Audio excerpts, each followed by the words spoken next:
एक खास शख्सियत के साथ मुलाकात। देखिए जयदेव पटेल के साथ नंबर 1 इंडिया न्यूज पर रोजाना रात 9 बजे। नमस्कार व्यूअर्स, मैं जयदेव पटेल और आप देख रहे हैं नंबर 1 इंडिया न्यूज। आपका एक बार फिर स्वागत है एक खास शख्सियत के साथ मुलाकात प्रोग्राम में। आज हम बात करेंगे बिहार में सम्राट चौधरी मुख्यमंत्री के नेतृत्व में आज जो नई कैबिनेट का विस्तार हुआ, जिसमें 35 मंत्रियों को शामिल किया गया। आखिर इसके क्या मायने और इसी के साथ साथ में इससे बिहार की जो विकास गति है उसमें और कितनी तेजी आएगी, इन्हीं तमाम बात के लिए हमारे साथ खास सामान है भारत सरकार में एग्रीकल्चर मिनिस्टर रामनाथ ठाकुर। रामनाथ ठाकुर जी, आपका बहुत बहुत स्वागत है आज हमारे प्रोग्राम में। बहुत अच्छा जी रामनाथ ठाकुर जी, आपसे मेरा पहला सवाल है कि आज सम्राट चौधरी के नए कैबिनेट विस्तार में 35 मंत्रियों को जगह मिली है, इसको आप कैसे देखते हैं?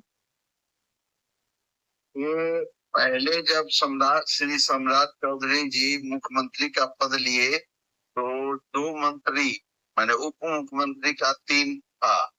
22 रोजों के बाद तो 35 मंत्रियों का गठन हुआ है। तो अब विभाग का बंटवारा होगा, जो अपने अपने कामों में अपने विभागों में प्रगति के लिए विकास के लिए काम करेंगे और बिहार की जनता को से सुविधा मिलेगी। जी रामनाथ ठाकुर जी, आज कहें कि नीतीश कुमार के बेटे निशांत कुमार को भी मंत्रिमंडल में जगह मिली है। इसी के साथ साथ में सभी वर्गों को ध्यान में रखते हुए जातीय समीकरण को बिठा करके सारे मंत्रिमंडल का जो गठन किया है, ये कैसे बिहार के विकास में गति लाएगा? बहुत अच्छी बात है। निशांत कुमार को पहले आना चाहिए था। आए, मंत्री पद स्वीकार उन्होंने किया, वोट लिया है। हम भगवान से प्रार्थना करते हैं कि अपने कामों में आम जनता के बीच अपना अच्छा प्रदर्शन करें और बिहार की उन्नति और विकास के लिए अपने पिताजी का नाम रोशन करें। जी रामनाथ ठाकुर जी, आप स्वयं बिहार से आते हैं, बिहार की राजनीति को बड़े अच्छे से जानते और समझते भी हैं। ऐसे में सम्राट चौधरी के साथ में 35 मंत्रियों का आज जो गठन हुआ है, इससे बिहार के आने वाले जो सम्राट चौधरी का युग है, इसको आप कैसे देखते हैं?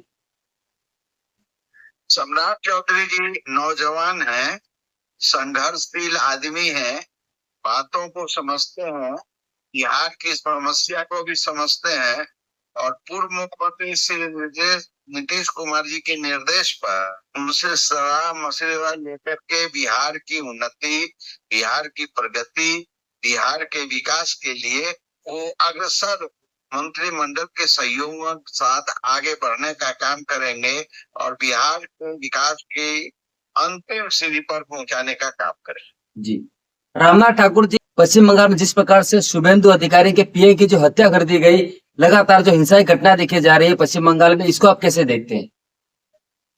आज अखबारों में मैंने पढ़ा है और आपसे भी मैंने सुना है, वो जांच होगी और जांचों उपरांत तो उसके दोषी पाए जाएंगे, उस पर कार्रवाई की जाएगी।